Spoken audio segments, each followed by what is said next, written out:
Hello everyone, আজকে আপনাদের জন্য আবারও নিয়ে এসেছি একটি নতুন ডায়াগ্রাম। এর মাধ্যমে আপনারা জানতে পারবেন কিভাবে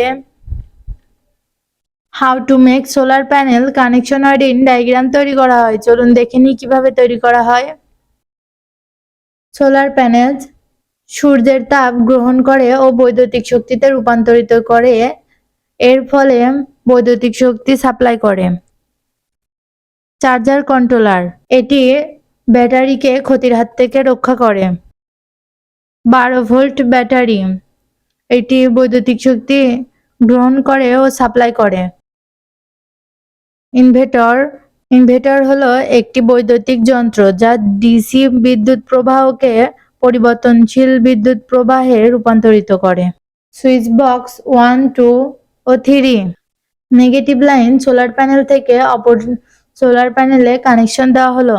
একইভাবে পজিটিভ লাইন সোলার প্যানেল থেকে অপর সোলার প্যানেলে কানেকশন দেওয়া হলো।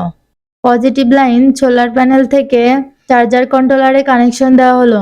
একইভাবে নেগেটিভ লাইন চার্জার কন্ট্রোলারে কানেকশন দেওয়া হলো। DC supply, positive line 12 volt ব্যাটারিতে কানেকশন দেওয়া হলো। একইভাবে নেগেটিভ লাইন 12 ভোল্ট ব্যাটারিতে কানেকশন দেওয়া হলো। পজিটিভ লাইন ইনভার্টারে কানেকশন দেওয়া হলো।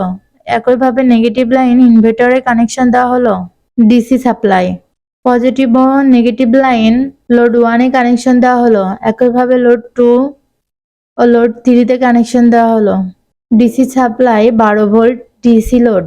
পজিটিভ ও নেগেটিভ লাইন সুইচ বক্স 1 ও 2, 3 তে কানেকশন দেওয়া হলো।